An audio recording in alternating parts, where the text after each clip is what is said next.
Pas que si tu es un grand destinataire, dès que tu arrives dessus, tu la giflerais puis tu vas tailler. Non frère, attention, et elle n'est pas aussi donnée à tout le monde. Et si tu n'as pas les niveaux, il ne faut pas l'oser. Pourquoi? Parce que tu risqueras à faire péter ta capoche en une minute. Vous voyez ce que je veux dire? Donc voilà.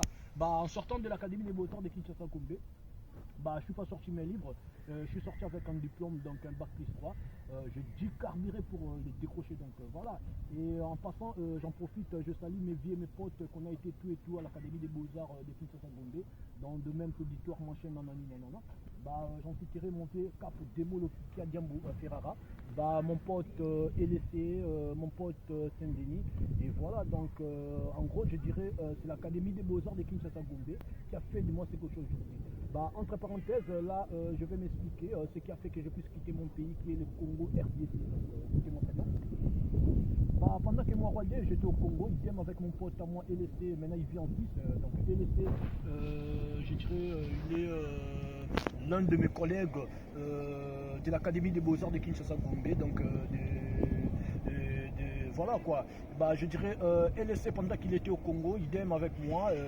Il m'a appelé, il m'a dit bah, Roi, t'es pas connecté, t'es pas branché ou quoi? Je lui ai dit quoi LSC? Il m'a dit Roi, écoute, bah, le ministère des Affaires étrangères est à la recherche aux personnes qui maîtrisent très bien l'informatique, aux personnes qui savent concevoir des supports graphiques, des dépliants, des pamphlets, des pages de garde, nanani, nanana. Et voilà, moi, Roi, j'en fais partie. Et il m'a dit Roi, écoute, il y a des places vacantes. Donc je lui ai dit LSC, t'inquiète. Donc là, je sors imminent. Et j'ai pris la route. Je me suis rendu au ministère des Affaires étrangères. Une fois arrivé, j'ai trouvé du monde. Il y avait une affaire de 45 boys, si j'ai encore une bonne capote. Vous voyez ce que je veux dire? Donc voilà. Et après, le ministère nous a fait passer à un test. Et après les tests, le ministère avait retenu que 10 personnes dans les 45, donc moi j'en faisais partie. Maintenant il était dans la liste affichée dans la balle. Bah, avant 2 jours pour que le ministère nous convoque pour un entretien, bah, du coup la veille, j'ai reçu l'appel du ministère en me disant bah, monsieur Roy, écoute, désolé, bah, ton nom a été remplacé par une autre personne, donc ça vaut pas la peine pour que tu viennes pour l'entretien. Vous voyez ce que je veux dire? Donc voilà, j'ai répondu au monsieur, j'hallucine ou quoi? C'est quoi ce genre de délire? C'est criminel ce que tu es en train de me dire. Et du coup il a raccroché, et bah j'ai essayé de l'appeler, de le rappeler, il n'a pas voulu prendre mes appels, donc voilà. Et quand même, je m'étais rendu au ministère des Affaires étrangères, et une fois arrivé devant la barrière, bah, les messieurs que j'avais trouvés, le monsieur était déjà coaché, il avait déjà les consignes, donc voilà.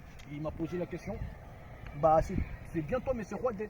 Bah, je lui ai répondu tout à fait, c'est bien moi, monsieur Roide. Il m'a dit, monsieur Roide, écoute, moi j'ai des consignes. Bah, ton nom a été remplacé par une autre personne, donc ça vaut pas la peine que tu traînes là, il faut que tu tailles. Je lui ai répondu, mais c'est quoi ce genre de délire? Moi, mon nom, il est dans la liste, affiché dans la valve, et puis tu me dis que mon nom a été remplacé par une autre personne. C'est aberrant, ça, ce que tu es en train de me dire. Et je voulais